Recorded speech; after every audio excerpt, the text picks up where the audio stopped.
2022년 5월 15일 주일 함께 은혜를 나누실 하나님의 말씀 요한복음 8장 1절부터 11절 말씀 되겠습니다. 요한복음 8장 1절부터 11절 우리 합독하겠습니다. 시작. 예수는 감람산으로 가시니라. 아침에 다시 성전으로 들어오시니 백성이 다 나아오는지라. 앉으사 그들을 가르치시더니 서기관들과 바리새인들이 음행 중에 잡힌 여자를 끌고 와서 가운데 세우고 예수께 말하되 선생이여 이 여자가 간음하다가 현장에서 잡혔나이다. 모세는 율법에 이러한 여자를 돌로 치라 명하였거니와 선생은 어떻게 말하겠나이까?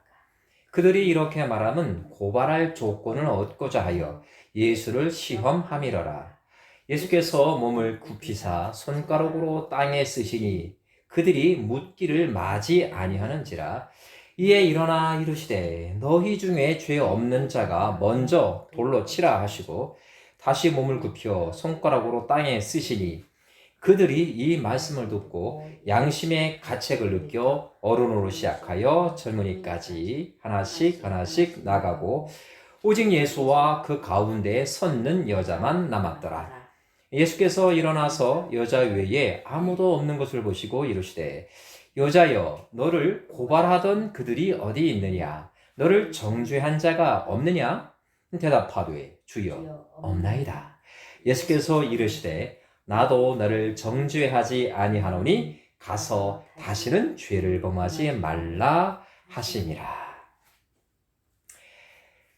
네, 저는 오늘 꼴찌를 위하여 이런 제목으로 여러분과 함께 은혜를 나누려고 합니다. 오늘은 우리가 기도주일로 지키기 때문에 설교는 평소보다 조금 짧게 하겠습니다. 조금. 이 말씀을 준비하면서 제가 미국으로 오기 3년 전 봉직하던 어느 교회에서 일어났던 일이 떠올랐습니다. 당시 저는 그 교회의 선교 담당 목사로 봉사하고 있었죠. 그 교회는 4명의 목사님이 팀을 이루어서 협동 목회를 하던 팀 목회를 하던 아주 특이한 교회였습니다. 제적 성도 수는 한 400명 정도였지만 상당수가 소위 한국 상위 1% 이내에 드는 그런 분들로 구성된 그런 교회였습니다. 상당수의 교우들이 미국 유학 경험이 있었고 청와대 비서실장, 대기업 총수, 대학 총장 및 교수, 국회의원들도 다수 출석하는 제게는 아주 부담스러운 교회였습니다. 하루 주일 3번 예배를 드렸는데 그 가운데 한 번은 영어 예배를 드렸습니다. 그러니까 외국인들을 대상으로 한 것이 아니라 영어가 편한 성도들을 대상으로 한 예배였습니다. 이쯤 되면 그 교회 수준이 어떠했을지 좀 짐작이 가실 거예요. 그 교회는 그 경기도 안성에 수양관이 있었습니다. 어느 날인가 제가 6개 회원들을 모시고 수양회를 갈 기회가 있었죠. 모든 모임을 다 마친 후에 H 권사님께서 자기를 집에까지 데려다 줄 수 있냐라고 물어봐서 제가 흔쾌히 그러겠다고 했습니다. 그런데 말입니다. 그분 집 도착 5분가량 남았을 때 그 H 권사님이 질문을 하나 제게 툭 던집니다. 목사님, 대학교 학부 어디 나오셨어요? 이렇게 묻는 겁니다. 저는 순간 당황했습니다.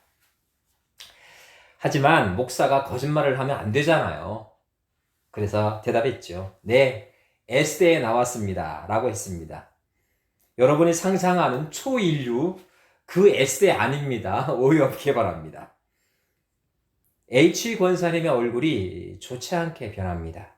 그리고 돌아온 대답이 아주 짧았습니다. 아, 네. 아시죠? 그 뉘앙스가 뭘 뜻하는지 말이죠.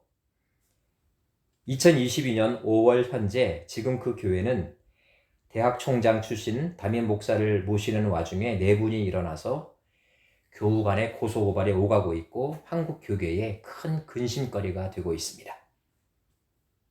어쨌든 네, 좋습니다. 저 솔직히 고백하겠습니다. 제가 몸 담았던 그 교회 기준으로는 그 교회 기준 말입니다. 저는 꼴찌 인생입니다. 미국 유학을 가지도 못했고 당시엔 영어 설교를 알아듣지도 못할 수준이었고 최소한의 학부 간판을 스카이로 달지 못했으니까 그분들 기준으로는 꼴찌 인생에 가깝습니다. 오해하지 마세요. 그분들 기준입니다. 그런데 말입니다. 우리 예수님께서는 어떠했을까요? 꼴찌 인생을 다루시는 그분의 방법 말입니다. 오늘 성경 본문에 그 해답이 있습니다. 구약의 유대인들은 수많은 절기를 지킵니다. 그 가운데서도 초막절, 유월절, 그리고 오순절이라고도 하는 이 77절을 3대 명절로 특히 크게 지킵니다. 그 전통은 지금까지 이어지고 있어요. 이번 뉴욕주에서도요, 이 시기에는 집마당에 아주 심플한 초막 텐트를 만들어 놓은 집들을 아주 심심찮게 구경할 수가 있습니다. 오늘 우리가 함께 읽은 성경 본문은 이 3대 절기 가운데 초막절에 일어난 사건을 다루고 있습니다. 대체적으로 그 지키는 시기가 우리나라의 추석과 겹치는 이 초막절은 7일 동안 진행이 되고 첫날과 끝날은 반드시요 모든 일을 중단하고 완전하게 푹 쉬어야 합니다. 요한복음 7장을 보면 우리 주님께서는 명절 끝날에, 즉 초막절 끝날에 성전에 올라가셔서 유대인들을 가르치십니다. 7장 15절을 보니까 이렇게 기록되어 있습니다. 유대인들이 놀랍게 여겨 이르되 이 사람은 배우지 아니하였거늘 어떻게 글을 아느냐 하니, 이렇게 말입니다. 그래서일까요? 바리새인들이 초막절 중간에 어떻게든 예수 그리스도를 잡으려고 성전에 보냈던 사람들도 마음이 흔들리게 됩니다. 심지어 그 첩자들은 제사장 무리에게 돌아가서 이렇게 대답합니다. 그 사람이 말하는 것처럼 말한 사람은 이때까지 없었나이다 라고 말을 합니다. 요한복음 7장 46절입니다. 이쯤 되니까 말이죠. 이제 그들은 악이 바칩니다. 약이 오른 정도를 지나서 이제 악이 바치는 거죠. 이 바리새인들은 결정타 하나를 준비합니다. 명절 중에 명절인 이 초막절에 음행하던 여자 하나를 붙잡습니다. 여기서 성경을 좀 주의 깊게 봐야 합니다. 음행했더니 아니고요. 음행 중에 혹은 간음하다가 현장에서 잡힌, 성경은 이렇게 기록되어 있습니다. 혹시나 해서 제가 영어 성경을 봤더니 정확한 해석이었습니다. 어쨌든 그들은 꺼리 하나를 잡은 겁니다. 횡재를 한 거죠. 오늘 본문 6절을 다시 보면 고발할 족고를 얻고자 하여 예수를 시험함이러라. 본색이 드러나는 겁니다. 간음하다가 잡힌 여자를 용서하라 하면 돌로 치라는 뭐를 어기게 됩니까? 율법을 어기게 되니 아주 딱 안성맞춤형 고발거리가 되는 거예요. 거꾸로 돌로 치라 한다면 그건 역시 그동안 예수님께서 가르쳐 왔던 자신의 사랑의 복음을 정면으로 부인하는 셈이니까 바리새인들은 일거양득입니다. 아주 신이 났을 겁니다. 이렇게도 걸리게 되고 저렇게도 걸리는 셈이니까 말이죠. 자, 여기서 간음 중에 잡힌 여자에게로 우리의 시선을 잠깐 돌려보겠습니다. 한참 전에 어느 유명한 목사님께서, 하영주 목사님이세요. 그 목사님께서 쓰신 책을 보다가 이 대목을 언급한 부분을 아주 흥미롭게 읽은 기억이 있습니다. 그 목사님의 주장은 한마디로 이렇습니다. 이 여자는 간음을 하지도 않았는데 아주 재수없이 바리새인들에게 잡혀와서 영문도 모르게 예수님 앞에 무릎을 꿇렸다는 겁니다. 한마디로 음모에 걸린 거다 이겁니다. 예수 그리스도를 잡기 위한 희생양이었다. 이런 요지의 말씀이었어요. 그분께서는 그 근거로 레위기 20장과 신명기 22장의 말씀들을 인용하면서 같이 간음하던 남자에 대한 기록이 없다. 그것을 근거로 제시합니다. 아주 흥미롭고 일리가 있는 말씀이에요. 하지만 오늘 요한복음 본문을 조금 더 주의 깊게 읽어보면 이 여인은 자신의 목숨이 달린 현장에서 자신의 무죄를 주장하고 있지 않다는 것을 발견하게 됩니다. 자, 생각해 보세요. 죄를 인정해도 어떻게 됩니까? 돌로 맞아 죽게 됩니다. 무죄를 주장해도 자신의 음모가 드러날까봐 바리새인들이 악착같이 달려들어 돌로 치게 될 겁니다. 이런 경우라면 저라면 차라리 무죄를 부르짖겠습니다. 이래도 죽고 저래도 죽을 바에야 사후의 명예를 위해서라도 무죄를 주장하겠습니다. 더군다나 예수님께서 땅에다가 무엇을 쓰신 다음에 사람들이 그것을 읽은 다음에 양심의 가책을 느껴 어떻게 됐습니까? 다 돌아가게 되죠. 하나씩 하나씩. 그리고 그리스도와 그녀 이렇게 단둘이 남은 뒤에도 선생님이시여 나는 억울합니다. 간음을 하지 않았습니다. 이렇게 말하고 있지 않다는 것을 보면 그 여자는 분명히 뭔가 죄를 지은 것이 분명합니다. 자, 저는 이 여인이 간음을 했느냐 안 했느냐 그것이 이 스토리텔링의 주제가 아니라고 봅니다. 죄를 미워하시되 죄를 용서하시고 더 나아가서 그를 사용하시는 예수 그리스도의 사랑과 그 능력에 포커스를 맞추고 싶어요. 여러분 한번 생각해 보시기 바랍니다. 간음을 하지 않았음에도 바리새인들에게 끌려왔다면 그녀는 그만큼 어떤 인생입니까? 사회 밑바닥 인생임을 반증해주는 증거가 되지 않겠습니까? 사회 지도층 인사를 질질 끌고 올 수는 없잖아요. 그 후과를 어떻게 감당하겠습니까? 바리새인들이. 간음 현장에서 잡혀온 경우라면 더더욱 그녀는 꼴찌 인생에 가깝습니다. 상세한 기록이 담겨져 있지 않은 이 대목을 주의 깊게 추론해 본다면 그녀는 아마도 몸의 봉사를 대가로 어떤 이득을 취하지 않았을까 그런 생각을 제가 하게 됩니다. 어떤 대가를 바라고 그 행위를 한 것이라고 보인다 이거죠. 다시 말씀드립니다. 어디까지나 뭐라고요? 추론입니다. 행간을 넘나드는 대목을 잘 취합해보면 그런 결론에 가깝지 않을까 이렇게 생각을 해봅니다. 같이 간음하던 남자가 잡혀오지 않은 것을 보면 이런 상상이 더욱 구체적으로 설명이 됩니다. 만일 옆집 남자와 눈이 맞아가지고 통정을 했다면 그 남자도 분명히 같이 끌려왔을 겁니다. 왜요? 더 좋은 거리가 되니까 말이죠. 자, 간음을 했든 하지 않았든 그 어떤 경우에도 이 여인은 어떤 인생입니까? 밑바닥 인생입니다. 다시 말해 꼴찌 인생입니다. 어떤 음모에 의해 죽임을 당해도 그 누구도 신경을 쓰지 않을 인생!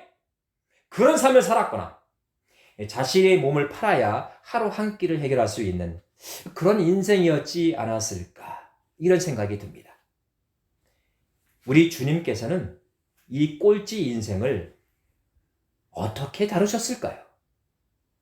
예수님은 이렇게 말씀하십니다. 나도 너를 정죄하지 아니하노니 가서 다시는 죄를 범하지 말라 하시니라. 사랑하는 성도 여러분, 여기서 주님이 말씀하신 정죄, 이 정죄의 뜻이 뭘까요? 이 죄를 정하지 않겠다. 죄를 매기지 않겠다. 죄를 그 경중을 매기지 않겠다. 이 뜻입니다. 저는 이 말을 조금 다르게 해석하고 싶습니다. 정죄하지 않겠다. 이 말을 저는 내 약점을 가려주겠다. 이렇게 바꾸어 말하고 싶어요. 여러분께 한번 묻고 싶습니다. 예수님을 영접하면 죄를 짓지 않게 됩니까? 솔직히 말해보세요. 죄인에서 순간적으로 거룩한 의인으로 훅 변합니까? 천만에요. 천만에요. 우리는 예수님을 영접하는 순간 구원은 받습니다. 그러나 죽어서 천국에 갈 때까지 성화의 과정을 끊임없이 거쳐야 합니다. 이 성화의 과정 없이 곧장 예수님 같은 영화로운 몸을 입을 수는 결코 없습니다. 성화의 과정은 곧 모난 돌이 둥글둥글한 돌로 깎여 나가는 과정과 같습니다. 우리가 만일 돌이라면 그 깎여 나가는 순간이 얼마나 아프겠습니까? 그죠? 그런데 그 찰나가 어느 순간일까요? 바로 구원받은 후에도 수없이 저지르는 자범죄들을 바로 잡아 나가는 과정이다 그겁니다. 가늠하다 잡힌 여인은 주님을 만났고 구원을 받았습니다. 물론 이 여성이 구원받았다라고 성경에 적시되어 있진 않지만 저는 그렇게 생각합니다. 이 사람은 자신의 부끄러운 과거, 즉 약점이 완전히 탕감되었다고 믿었을까요? 어림도 없는 이야기입니다. 주님 역시 이 여인에게 이렇게 말하지 않습니까? 네 죄가 완전히 탕감되었다 이렇게 말하지 않았습니다. 어떻게 말씀하셨나요? 다만 가서 다시는 죄를 짓지 말라 하셨습니다. 바꾸어 말하면 너는 이런 죄를 또 지을 가능성이 있으니 오늘 일을 잊지 말라. 바로 이것이죠. 그렇다면 이 여자는 예수님을 어떻게 대했을까요? 저는 그리스도 예수의 신실한 제자가 되었을 거라고 확신합니다. 아멘. 다시 말해 예수님을 졸졸 따라다니며 혹은 먼 발치에서나마 주님의 가르침에 항상 귀를 기울이지 않았을까 이렇게 생각해 봅니다. 그리고 더 나아가서 그 가르침을 널리 전파했을 거라고 확신합니다. 왜 그런 줄 아십니까? 성경 마가복음 1장 40절 이하를 보게 되면 한 문둥병 환자가 고침을 받는 사건이 등장합니다. 그런데 말이죠. 주님은 웬일인지 이 나병 환자를 고친 후에 이 사실을 아무에게도 알리지 말라고 엄히 경고하셨습니다. 성경 말씀 그대로입니다. 엄히 경고하셨다. 이렇게 말입니다. 권한 것이 아니고 경고하셨다 했습니다. 좀 강제적이잖아요. 그죠? 자비로우신 예수님께서 강제하신 거예요. 예수님답지 않게. 그런데도 이 나병 환자는 나 몰라라입니다. 이 사건을 알리되 어떻게 알렸습니까? 전파하는 정도가 아니라 성경 그대로 말씀을 드리면 많이 전파하여 널리 전하게 했습니다. 전파하고 알리게 하는 정도가 어떻다고요? 많이 전파하고 널리 퍼지게 했습니다. 무지하게 바쁘게 다닌 겁니다. 이 나병 환자가. 자신의 부끄러움을 가리워주신 고마운 주님. 그 부끄러움을 죄로 정하지 않고 가서 다시는 죄를 짓지 말라고 권하신 참 자비로우신 예수님. 그러니 가늠하다가 현장에서 잡힌 그 여인이 어떻게 그 예수님을 전하지 않고 배길 수가 있었겠어요. 제 바지 주머니에는요. 아주 낡은 검정 지갑이 들어 있습니다. 여러분이 보고 있는 바로 이 지갑입니다. 2003년경에 어느 분께 선물을 받은 거니까 19년 된 겁니다. 19년. 의도적인 것은 아니었는데 갖고 다니다 보니까 이렇게 됐네요. 제가 그 당시에 동아일보 부설 영재교육원 논술 강사 일을 좀 했습니다. 어느 날 한 학부형이 저를 찾아왔습니다. 사고뭉치 아들을 좀 변화시켜 달라고 말이죠. 30분 정도 이야기를 나누었습니다. 그녀의 아들이 어떤 문제가 있는지 줄줄 말을 하더군요. 저는 듣는 입장이었고 그분은 주로 말을 하는 입장이었습니다. 저는 그저 말없이 듣고 있다가 이렇게 말씀을 드렸습니다. 어머님, 제게는요, 그런 능력이 없습니다. 이런 아이를 제가 어떻게 변화시키겠어요? 다만 이 아이가 갖고 있는 그런 강점이 분명히 있으니 그것을 극대화해서 다른 약점들이 가려질 수 있도록 최선의 노력을 하겠습니다. 이렇게 말이죠. 이런 일이 있고 얼마 지나지 않아서 그 학생의 어머님이 저를 보고 급히 달려옵니다. 강의를 마칠 때까지 아마 기다리고 있었던 것 같아요. 로비에서. 그러더니 제게 조그마한 박스 하나를 손에 쥐어주면서 이렇게 말합니다. 선생님, 우리 아이가요, 교내 100일장에서 장원을 했어요. 장원을요. 그녀의 눈에는 눈물이 그렁그렁했습니다. 그 박스에 들어있던 선물이 여러분이 보았던 바로 그 19년 된 검정 손지갑이에요. 하나님께서는 인생 꼴찌였던 저를 주의 종으로, 때때로 논술 강사로 사용하셨습니다. 그리고 그 인생 꼴찌가 또 다른 인생 꼴찌를 제자 삼을 수 있도록 기회를 허락하셨습니다. 할렐루야! 이래서 우리와 예수님의 역할은 분명히 다르다는 것을 알게 됩니다. 예수님은요, 우리의 죄를 사해 줄 수 있는 권세 있는 분이십니다. 믿습니까? 하나님이시기 때문입니다. 그분의 제자된 여러분과 저는 죄를 사할 권세는 없습니다. 다만 죄 혹은 약점을 가려줄 수 있는 능력은 있습니다. 지금 이 시간 여러분 곁에 약점 투성이처럼 보이는 성도가 앉아 있으신가요? 그것을 가려주시기 바랍니다. 아니면 일상생활 가운데 더러운 죄를 마구 짓는 이웃들이 자꾸 눈에 띄십니까? 예수님처럼 그들을 정죄하지 마시고 예수님의 사랑으로 가려주시기 바랍니다. 왜냐고요? 어차피 여러분과 저는 예수님 밖에 있을 때에는 꼴찌 인생이었기 때문입니다. 이제 예수님 안에서 그 꼴찌 인생들을 위하여 그들의 약점을 가려주고 그들의 눈물을 닦아줄 수 있기를 예수님의 이름으로 간절히 축원합니다. 기도하겠습니다. 예수님, 오늘 우리로 하여금 과거 가나마다 현장에서 잡혔던 인생 같았던 우리들의 삶을 돌아보게 해주시니 감사합니다.